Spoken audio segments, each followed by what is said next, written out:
માટી છે હું માટી એમાં આપણે રમકડા બનાવવાના છો હાલો હું તમને બતાવી થોડી થોડી આપું છું એ રમકડા બનાવવા આવ્યો હાલ પૂર્વાંશ હાલો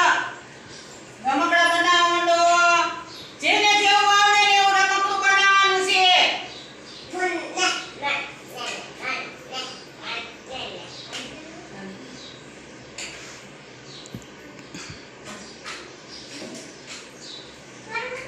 તાર નથી બનાવવું